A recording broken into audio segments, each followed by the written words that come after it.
Thanks for joining us today to discuss life and godliness with Rick and Angela Carter. If you'd like to be part of the conversation, email us at cartersforhope@gmail.com. That's Carters, the number 4, hope@gmail.com. Any questions you have, we'll discuss in future episodes. Right now, sit back and let's join in on the conversation. Good day. We hope that you are well. We are in Ohio. Ohio. Ohio. That's how they do around here. And so we took 4 days to travel up to Ohio. It seems like it shouldn't have taken 4 days, but we did have a stop in Fort Scott. We had a great time there, and with the church and Brother Rooks, and then we came on up to Ohio. So we took 2 days on each of those trips because each one was more than 7 hours individually, and we thought we don't want to travel more than 7 hours, but ended up, to be honest, on a day we thought we were going 6.5 hours. It took us over 9.5, and just traffic and various different issues. Bladders. I was just going to say various issues, but there you go. All right. We're just being real and honest down here, okay? Excuse me there. Anyway, we are in an emotional health conference here in Ohio, and looking forward to that this week in Mainville, Ohio, Mainville Baptist Church, and Pastor Sage here, and thankful for this church, and they've been a blessing to us over the years as well, and so we're grateful to be able to be here. Mm-hmm. And it's beautiful right now. Do you even want to go there? It's a beautiful area. It really is. It's pretty. And then B, it was 74 yesterday, I think. It was chilly. So nice. It was so nice. And okay. The next couple of days are supposed to be like that. Yesterday was the first day since probably June that our air conditioners didn't run. All 3 of our air conditioners didn't run. Yeah. Yeah, it was so nice. We got up this morning and it was chilly. Yeah. But I will tell you this, after all the push that we had in Oklahoma with selling all the stuff and then getting ready for Hope Conference, doing Hope Conference, we ran the next week right into meeting there in Stratford on through Thursday, and then ran up to Fort Scott for Sunday. And this week we have had this like crash.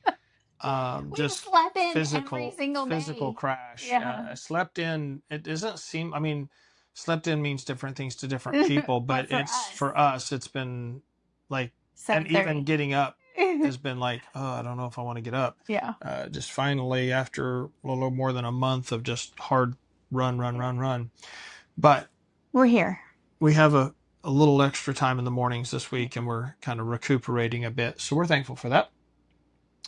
Anyway, we are talking today about setting boundaries in life and ministry. And we talked before about setting boundaries with family.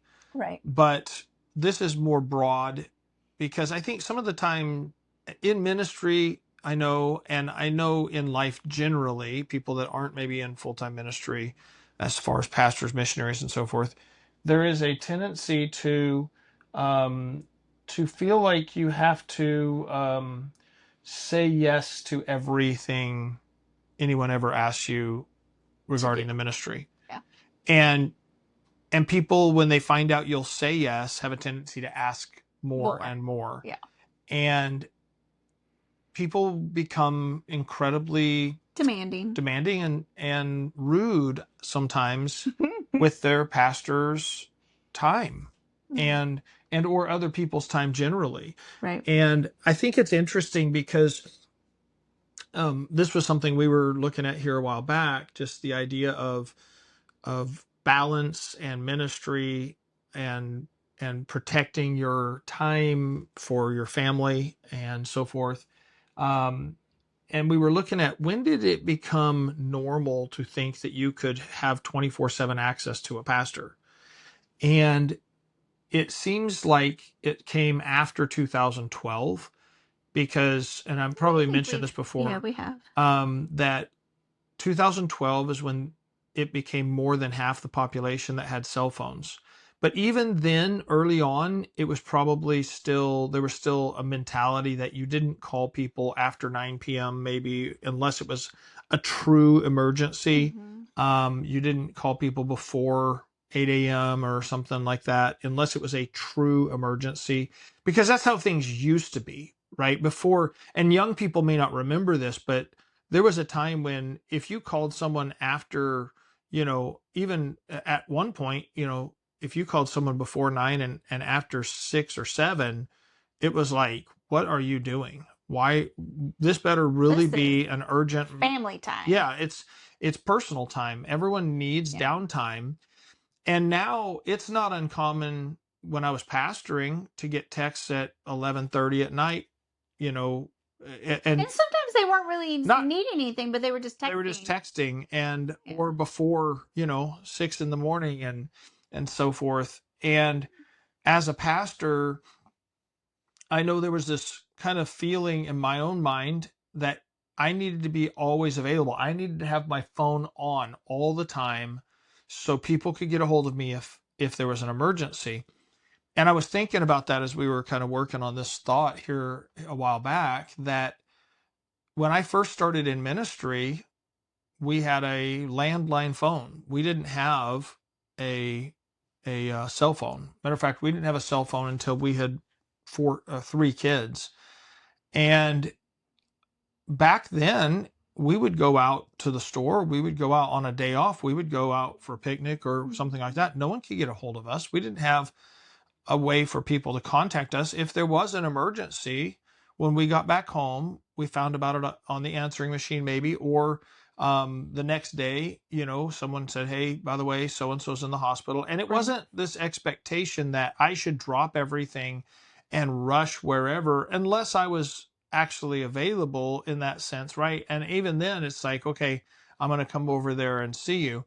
But it does feel like in more recent years that there is a sense of a pastor should be at your beck and call 24/7. And there's a lot of problems with that. Yeah. There's a lot of psychological problems with that. A pastor feels that he is never off the clock. Yeah. And there's a mental I strain. mean, sometimes we feel like we're off. Well, we're off. But there is a mental strain that comes along with that, right? It feels like his family always feels like they're secondary to if his phone rings, and that can make them feel diminished compared to the ministry, the church, and in talking to counseling with pastors and missionaries, families, there is often a sense that the ministry is his true love and we're just kind of here when he has free time. And that should never be the case for a family, of any family. No family should be made to feel that way.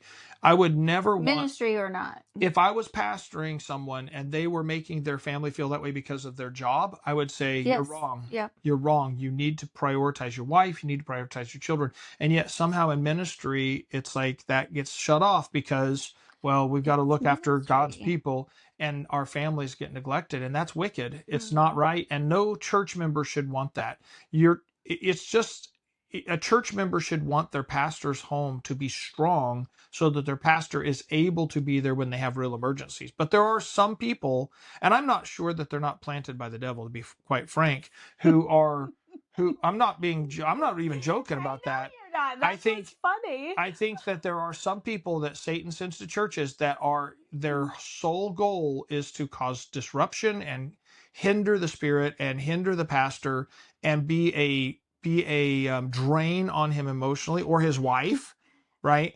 And or attack his kids. I see it all the time, and we've experienced it. Oh yeah, a lot. And in every ministry. And I'm not saying everyone that has a problem is that way. I don't mean that at all. But there are some people that they're nothing but problems nonstop. So every ministering family that's listening to this podcast right now just had a face pop into their mind. Right. Because we all have It them. We've all happens. It experienced them. happens, and Yeah. it's a season, and usually they end up quitting mad at you because you didn't fulfill their expectations, and you're a bad pastor and all that Oh type of yeah. baloney, Oh yeah. and you feel guilty that somehow you weren't enough for them, and you should not feel guilty Because your because design you're is to never minister enough to for them. anyone. Listen, it's only God that is enough. Right. And so you want to help people, but you've got to turn them over to say, okay, well, I can't be enough for you. God has to be enough. Right. Yeah. So, there's that boundary that really has to be set in ministry as well as in life in general.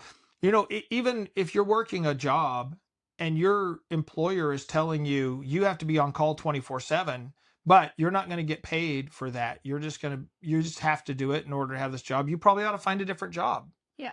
The truth is that no one should own your time but God, and you lease your time to whoever you're working for.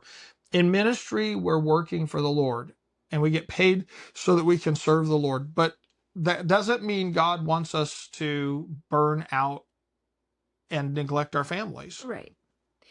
And it is hard because we do so much on these anymore. all the time. Yeah. But if you can't turn this off, or if you can't ignore calls, then leave it at home. Yeah, and you have to tell your church family Yeah. this. You really do. You have to teach them. They're going to think how you let them think, Mhm. or Satan's going to put something in their mind. I heard this week we were talking to another pastor, and he said this, that someone he knows told their church that a pastor should only preach 50 sermons a year. I think that's absurd. Um, I preach 50 sermons every other month at least, but you know that's an absurd minimalization, but that doesn't mean there shouldn't be balance, right? Right. um when we think about ministry, I think that regular preaching in the service times is something a pastor ought to do, Mhm. but he needs time to study, he needs time to prepare. And I know some men work full-time jobs and pastor, Right. and somewhere there has to be a cutoff that says, okay, I'm working full-time and I'm pastoring, and that means my family also needs priority in my life. And it may be that during those seasons, he says, if there's counseling, or if there's, discipleship stuff that needs to take place with people, these are the times I'm available for that. And he needs to schedule that and Mhm. plan it accordingly. And there needs to be times that he shuts off the phone and it's just his family. Right. And there's You, nothing wrong with shutting off your phone. there isn't. It is all in your head that you're supposed to be there 24/7. Well, and I was just thinking about, as you were talking about that, you know, we had this conversation with a young man in Bible college the other day, struggling to balance his time in doing his studies, Right. but then He also, worked and had Bible college, yes, and then and then also then just friends there wanted to take, go have fun, which I get, and he was struggling with that. And one yeah. of the things that we talked to him is about is you have to learn to prioritize and to schedule. And it's the same. The thought in his head was, well, if all my friends want to go out, they must have their stuff done, so there's something wrong with me. And the truth is, most of his friends are probably neglecting their stuff too, Yes. and or maybe they don't have the same work schedule he has, or something like that. Right. And so you do have to determine what priorities Yes. are, and setting priorities, I think, is a key thing. Obviously, you know being faithful to God ought to be our number one priority in all of life, Mhm. right? Our devotional life, walking with God, keeping that relationship right. The second most important relationship, and this includes in ministry, is this relationship between you and your spouse. And can I say this more and more frequently here Oh, of this year? I've seen numerous high profile preachers fall, and I'm not trying to make that an issue in the podcast here, okay? At the same time, I know this, that there's falling because this relationship is not right. I don't care what they say about my This relationship with relationship my and spouse. this relationship. It's my relationship with God, my relationship with my spouse. And I've heard people say that, well, they said their relationship with their spouse was wonderful and perfect. It was not. That is a lie. It That was a is a lie. facade. It's a facade. If it was right, they wouldn't be committing the sinful things that they've committed. Right. And that's first true of their relationship with God. I don't care how they preached. And it If they probably were if they were living in wicked, filthy, sinful things, they were not right with and God. it probably started because boundaries were not set or Often. boundaries were broken. Right. And so boundaries in that relationship are Yes. key things. And it starts with protecting time. Yes. It starts with protecting time in the relationship. And I'll put a plug in for my dear friend in Croatia. She just wrote an excellent devotion, women's devotion on that, on the protections in marriage, part 1 and part 2. So And go that would be go. on Good Facebook. morning, yeah, Facebook. It's Good Morning Glories, and go check it out. It's really really good Right. because I mean she talks about the same things. It's so so so important. So why would someone not protect their time and protect their integrity in that way? And I'm That not was sure what weird. that was. I think that it's interesting. I've okay. Let me go. Let me say this first, but before we get to why they wouldn't protect their time, but I think that there's this sense of you need to protect your testimony, and I think that that's on the wrong end of the spectrum. Mm, By the time you're starting to worry about your testimony, you've already got a problem. right. And so, what you ought to be protecting is your character. That's where you need to be protecting yourself, making sure your character, who you are when no one else is watching, is what it ought to be. Your character will determine your testimony. And people Mm. may make accusations against you. There may be times that you fail, and that's part of life. I get that. I'm not talking about moral failure in that sense.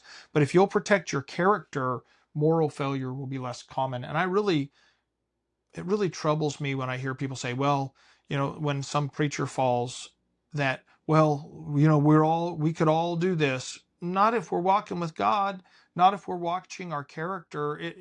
I get that we all are sinners, yes, We're all but sin capable. we're sin capable, but there's some things that come out that preachers have been involved in that get exposed. It's like, well, everyone's susceptible. No, not everyone is susceptible. If you keep your character right and you walk with God, those are things that should never come to pass in your life. When you say we're all susceptible, you have to imply that none of us are walking with God. And that's a problem. I struggle with that. Anyway, I'm kind of going off on that a little So, bit, but it's been so common this year in particular. and people we know. Before it used to be people Yeah, we knew of. when we were first in ministry, it was people that Yeah. we'd heard of, And now it's people we know yeah, personally. And it's just sad. and But everyone's always surprised. But I'm telling you, God's never surprised. And if you protect your character, that stuff, your walk with God, that stuff is not going to come into play. And you've got to keep yourself humble, and you've got to, it's not to say I could never do this. I'm saying be honest about your weaknesses and keep yourself right with God, and that stuff won't happen in your life. So your question was, my question was, why why would someone not protect their time put up or put boundaries? boundaries in their life in that way? And I think that one of the verses that comes to my mind is there, the fear of man bringeth a snare. That's Proverbs 29:25. There's a tendency to be afraid that people will be upset if I don't give them my attention and time. And I think that there are people like that. Mm-hmm. That's a truth. I mentioned that there are people who came to your church with the express purpose of being a problem for you. I don't know what that's doing that Well, it for. might not be on the other end, Okay. but that is a truth. But at the same time, that doesn't mean that we should um, cater to them. No. And I think that's the problem. When we're more afraid that this random person who comes to church, and I say random meaning, I mean, they may be a church member, but they come to church and they think that they have a right to your time. They do not have that right. Mm-hmm. Even as their pastor, they don't have a right to my time. My time is for God, and I have to do those things that are right, that keep me right with him and keep me right with my family if I'm going to be an effective minister. That means no one else has a right to demand my time. I may give my time, but I give it freely, I give it consciously, and not by demand. So I think sometimes people don't do that because they're afraid of confrontation, or they're afraid of what those people's expectations of them would, they would break those expectations. Well, and that's the key right there to a lot of it is I think that people, I think they expect me to be available all the time, and I'm worried that I'm not going to live up to their expectations. And that's the fear of man that brings a snare. It's a trap. Mhm. And I'm probably a little passionate about this because, Very much. well, because I think it's something that those in ministry just greatly struggle with. They do, and they don't, because we even just sat down with a preacher the other day that they're up in years, they need to retire, but they're afraid to retire because, what will other preachers think, that they didn't just, die in the pulpit or whatever. And Yeah, well, so, that preacher wasn't actually of the mind that he couldn't do that. We were talking about the right. subject, and he was talking about another preacher he knows that Mhm. was of that mind, that no, you can never ever retire. You have to pastor Right. until you die. And they were, And he didn't agree with that, no, but they I were, don't agree with no, that I don't either. either. But they were talking about, like, just them personally, like, okay, where do we lie on this subject? And Right. even just because you made the statement to him, like, it's okay to enjoy your end of days with your wife. It's okay to enjoy your life with your wife. You're supposed to. Yes, but Like, I mean, but you're that's what, supposed to enjoy life with your family. God gave him, right? But that's why a lot of, heirs together of the grace of life, yes, right? but a lot of preachers think that you have to do this all the way to the end, like it's. Yeah. But even I think you even pointed out to the preacher, like, even in the Old Testament, they retired the priests after a little while, and the Right. new ones come up. They serve for a 50, term. they had a term from when they were 50. They Because were, it's a hard work. it's It's a hard very, mentally, it's hard yes. physically, it's hard emotionally, and it's not something that can be sustained an entire You lifetime. forgot spiritually, but Well, yeah, spiritually, yeah, I'm just whatever. messing with you.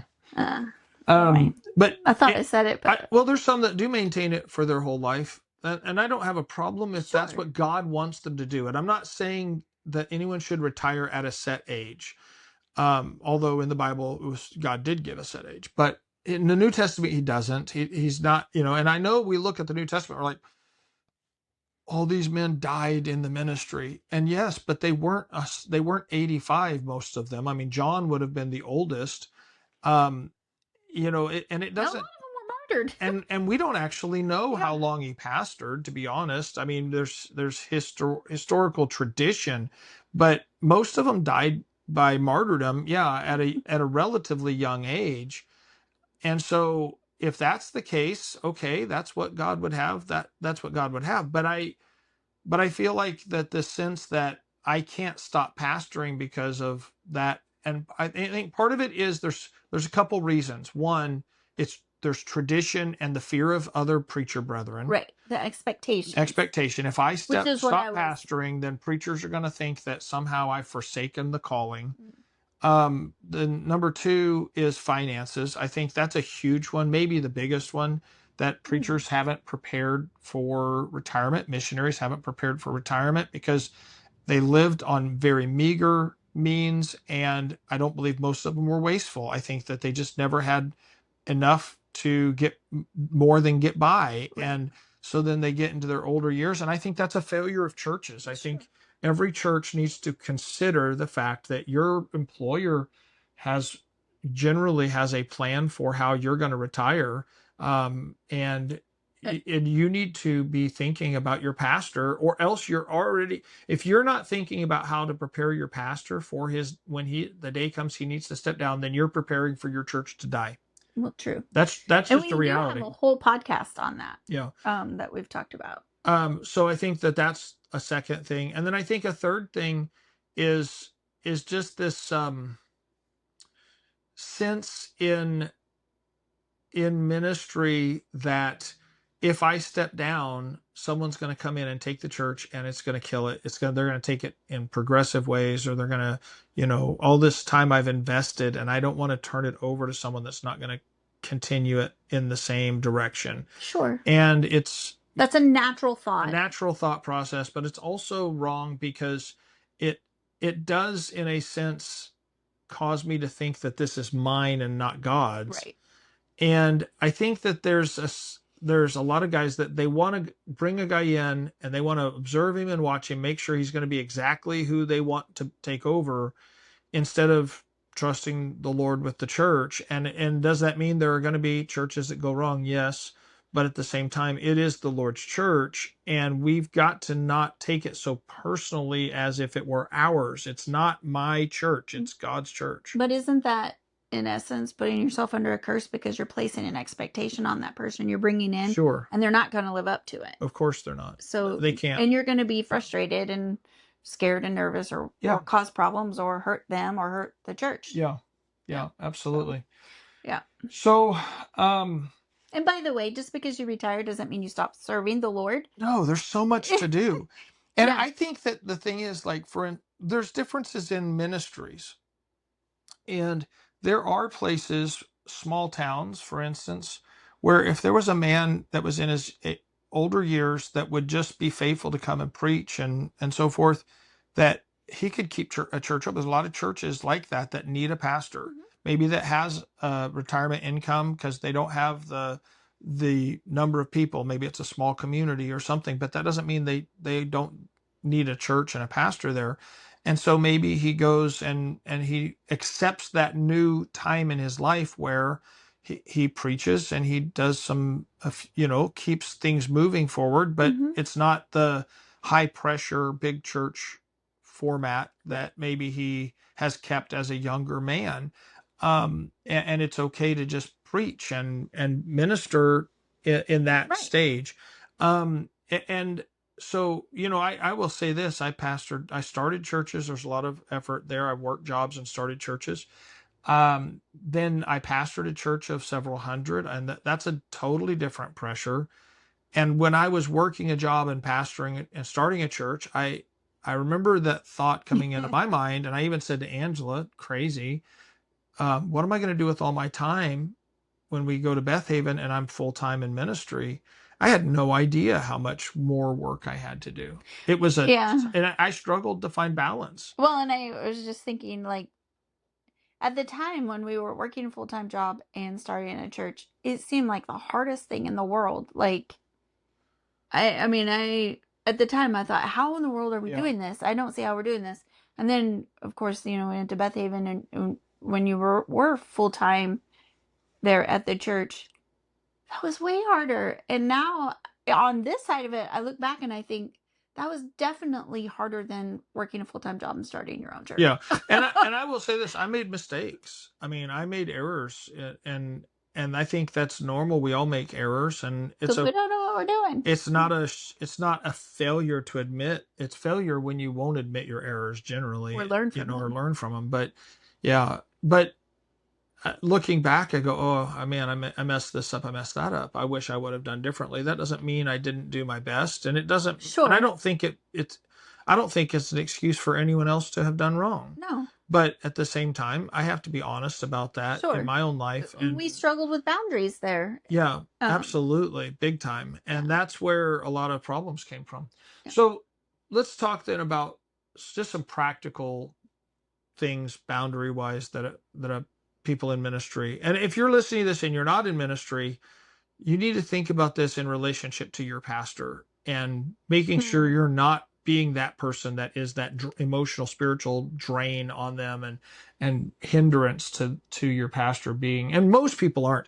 I'd say 98% of people I've ever pastored have been wonderful people that loved us and cared about us not being overwhelmed and weren't drains. And were not drains. They were blessings. And we there were times we had ministered to them in their hour of need. That wasn't a burden on us because they were also not a burden, generally speaking. Yeah. And then there's that latter 2% of people, maybe that's an overestimation even, but that they were a constant nagging problem and And I hate to say, you hate to say, well, well, those people, but that is a reality. There are people like that. And we do tell the truth here. And they're takers. We tell the truth. They're takers. They take from the church. They take from your time. They take from But your I emotions. have They had take from people, all oh of my that. goodness, at the end of a service, I've had new, not just one either, over the years, 25 years of pastoring, that they wanted to be the first one in line at the back when you went to the back and they were praying, and they would run to get in front of you so that they want to carry on a full conversation, so no one else gets to shake your hand after the service or have a mention anything to you. They want to block it. And I had one fellow that came and stood right in front of me, and I reached around him and he said, "I'm talking to you." And I said, "You go sit down. You go sit down. I'll talk to you when everyone else is through the line. This is not acceptable or okay. We're not going to do this." And he got mad and quit the church. And I was okay with that because he was a drain. He was constantly that way. And I wasn't being rude to him. He was being rude to everyone. I was being honest with him. And he was just selfish, and it's just ridiculous. And it's okay to tell people the truth. And you say, well, what if you offend people? Well, Jesus offended people by telling them the truth. You're a bunch of vipers and snakes. Anyway. Yeah. Anyway. All right. Sorry. All right. Now I'm getting this off my chest. I feel so much better. I feel so light. It's so wonderful. So Life and Godly podcast is our therapy session? Today, I guess. I guess today it is. And there's preachers and pastors' wives feeling the same way right now. And they're just like, finally, someone said it. So, all right. Anyway. How can you set some boundaries? Let's kind of go through some things, some thoughts here. One, I think you need to give the church the expectation of when you're available to them. Don't be stingy. I'm not talking about telling them you can only talk to me at church or something like that. But don't be afraid to tell them publicly, hey, my family needs time just like your family needs time. My wife needs time just like your wife needs time. And these are the times that I'm not available unless, and my wife does understand this, unless it's a real emergency.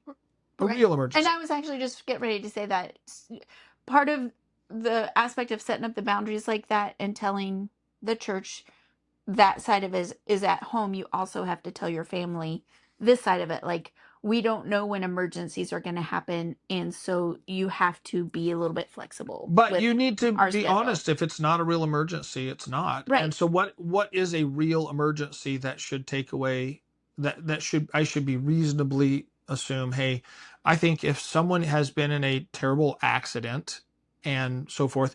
But can I say this? Even then, the people that need to be there for the emergency are medical professionals, if that's the case, not necessarily the pastor. There's no such thing as a marriage counseling emergency. There's not. There's no such thing as a counseling emergency in general, because often if a person is in an emergency state, they're not reasonable to be able to counsel with anyway. Mm-hmm. And so you'd set it up the next day or whatever, because it may be urgent, but not emergency. In their mind, it's emergency. Right. My wife is leaving me. She's walking out. Okay, then we'll pray, and tomorrow we'll get a hold of your wife and we'll see if we can counsel and sort this thing out. And but domestic violence and such, what you need is the police. Mm-hmm. Medical trauma, you need an EMT or a doctor. Your pastor can pray for you, but he's not a lawyer. He's not a police officer. He's not a doctor. In true emergency situations like that, he's in the way, not necessarily a help. And so counsel often comes after the emergency is over. Well, maybe a good rule is, okay, so maybe this person was just involved in an accident or whatever. They call and let you know, hey, my child or my whatever has been in an accident. They're being taken to the hospital. Now once they get to the hospital and you get things sorted, call me or let me know, or I'll be up there in an hour or two or whatever. And you could go and counsel with the person that is not the one in the medical Right. emergency, right? Right. And just comfort them and pray with them. Yes, those are legitimate things. And I think that any reasonable family, but hey, my son fell down and he's got a gash in his knee and we're taking him to the ER. That's not an actual medical emergency. Right. Everyone has gashes in their knees at times. I'm talking about, we were in an auto accident. My son is Being being life life flighted. flighted. That's an emergency, yes. But hey, my wife cut her finger and we're taking her to the hospital is So not a medical emergency that you need to call the pastor over. so maybe then boundaries that way, teaching your congregation, this is what I deem as an emergency. Yes. And then also teaching your family, okay, I'm not gonna, stop spending time with you for, a cut knee or whatever. But you do also have to realize if someone calls and their child's being life flighted, that is something maybe we There you need go. to I think that, adjust. and So I I think think being clear. I think life flight might. I mean, it's like, are they being life flighted? No. Okay, call me tomorrow. You know But what I mean? But I think even it's, like transported or whatever. yeah. I think that just, is it a real emergency or is it something that we're gonna? I mean, this is not. I guess the term life threatening might be the better Maybe. way to put it, in that, like, if it's a life threatening issue, it's an emergency that I might say, okay, guys, we're gonna have to finish this later. We're But I gonna go mean, to the hospital. explaining it to your family, so that they don't have wrong expectations, Right. like so that they know up front, this is what dad and mom think, or they understand as an emergency. This is what they've set Right. their But priorities as not everyone else's ideas or ideas. It's, thoughts or and if it's a marriage conflict, okay, look, separate and get the pastor for the next day to counsel you, right? But right. don't think that the pastor has to drop everything with his family to come because you haven't been doing what you ought to with yours. Yeah. Right? I mean, Yeah. you need to do right. So, a true life-threatening emergencies, yes, that's something Mm. that a pastor could say reasonably to his family, okay, this is a real emergency. But short of that, he shouldn't neglect his family because someone else just has you know, a normal life occurrence in that Right. sense, right? Yeah. I think that he needs to set generally hours where, in that context, then, where he says during these hours, unless it's life threatening, just call me the next day during the hours. Right. Okay. And not feel bad about that. Right. So maybe he says, I'm available from 8 a.m. to 9 p.m. That's 13 hours a day. Very few people are available 13 hours a day for their work, even people that work excessive hours at jobs. Right. Right. And so I think to say 8 a.m. to 9 p.m., if, or he may say 8 a.m. to 5 p.m., normal things, I'm available until 9 for urgent things, and I'm only available after 9 for emergencies, Yeah. something like that. But having a clear, Set a context. If people don't know, they don't know. And so you're responsible to say when you're, yeah. available and so forth. Um, I think that a pastor ought to take time off. You ought to take off a day with your family. And I don't mean days a week per se. I think a day Yeah. off a week is a good Sunday is thing. not a day Sunday's off. not a day off. Saturday, a lot of time, it's not a day It's off. generally not a day off. Yeah. So we loved taking off Friday because on Friday very few medical things happen. Mm-hmm. If it happens on Friday, it is because it was an emergency. Also on Friday, you're through the bustle of the week generally. You're kind of into that, like everything should be ready for Sunday generally, Mm-hmm. and your week is ended, and it's a good day off. It's a good day to take off, I think. We called it No Phone Friday. No phone Friday. We did Thursdays for a while, and that was fine. Mondays was never a good day to take off because there was always medical stuff for everyone's surgeries are always scheduled on Monday. We pastored at Beth Haven, at least, anyway. And I instructed the church, if it was on days off, we had staff. If there's a genuine emergency, that's why the staff is here to help when the pastor's not here. But sometimes So call they don't staff. have staff. Yeah, and sometimes they don't, and then it's okay if you have a deacon or if you have someone you're training to say if it's a real emergency, call them, and this is part of training, right? That Right. they learn. But also vacations, I think, are very important. Typically, I would say I know this is difficult, but if you can take 2 weeks off at a time and actually take 2 weeks, that is a good way to do it because by the second week you'll actually relax, which is difficult. Mm-hmm. And I know this after I stopped pastoring, we were we went to Belize. I'm sure I've shared this before, but we were in Belize for 10 days. The first 3 days I just crashed. I slept the whole time. And at the end of that third day I realized, I told Angela, this is the first time in 20 years that I haven't had to worry about someone doing something dumb or someone having some major problem and I'm not there to help them. And I literally just emotionally crashed. I don't mean depression or something. I mean, No, just I was you slept exhausted. I was all day, all night. I slept nonstop for three You woke up solid to eat, days. and that was it. And once I realized that, it helped me, Yeah. But hey, turn your phone off on vacations. Yes. Turn your Get a phone paper off. map. If you're driving and you're like, well, I have to have it for directions, get a paper map. Right. People use them all the time. We did. Yeah. You can navigate. Or a lot of cars have nav in them, anymore. Yeah, but turn the phone off. You know, You won't get rest without it. yeah, turn it off. Let someone else bear the weight with you, bear the need back there, and take time off of your mind and with your family and give them attention. Date night, take that date. Turn your phone off when it's time to be with your spouse, so that people that won't let you have rest time have to leave a message, and then you'll get back with them. And don't apologize for it. I'm sorry I turned my phone off. Don't apologize for that. That is something that you emotionally, mentally need to be able to turn off the nonstop requirements. If you're spending time with your kids, turn your phone off.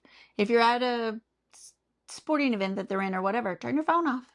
Yeah. If you're at a recital, turn your phone off. Don't let it be a distraction, because your kids see that as, oh, obviously. I'm not as important as other people. Yep. And I know a lot of people who grew up in kids in ministry who feel like that I was never as important as anyone else in the world. I never was the priority. Your kids need to know they're a priority. I know there's going to be people that disagree with this, and I can't. You don't have to listen. Yeah, you can disagree. It's okay. You're wrong, but you can be wrong. I give you that permission. So anyway, that was a little bit rude, wasn't it? It's okay.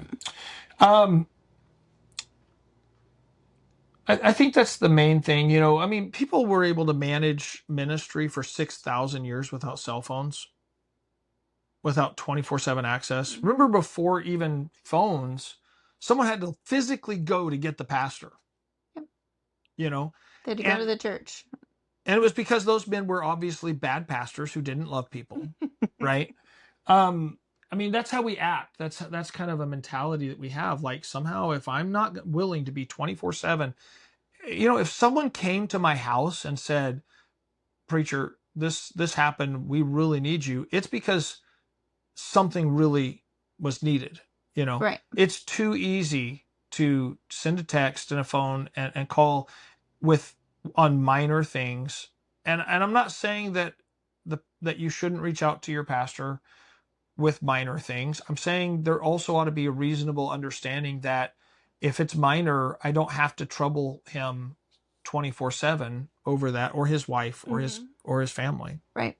So that boundary, I think, is an important thing to set. Yeah. Your ministry will last longer if you will set boundaries. I agree. Your family will be more joyful. A little bit passionate about this today. Yeah. Yeah. What's up with that? Well, because I do think that part of what we see, we do, but part of what we see with these preachers that are falling is, I believe, partly because they did not have proper boundaries, A, with the Lord in their life, and B, with their family. Right. And they left themselves vulnerable. Yeah. And I don't want to see that with people. I don't want to see people fall. And I don't glory in people falling. I'm not pleased ever, no matter who it is. It's heartbreaking. but it is avoidable if you'll keep yourself right with God and with your family. Yeah. And so, anyway, if you have questions, comments, thoughts, concerns, if you want to tell me I was rude, reach out to us at Carter's the number 4 hope at gmail.com. and or comment on Facebook, Spotify, Yeah. YouTube, any of the platforms we're on. D, all the above. Please like, subscribe, and share. Mm-hmm. And even if you're not happy with us, we will not delete your comment. No. You know, we'll let you vent. All right. And also, our topic lists are getting short. So if you have a topic that you would like to hear us talk about or rant about, or yeah, don't think that means we're not going to do podcasts. We just make stuff up. But, yeah, or whatever. Topic So, wise. But anyway, all right. God bless.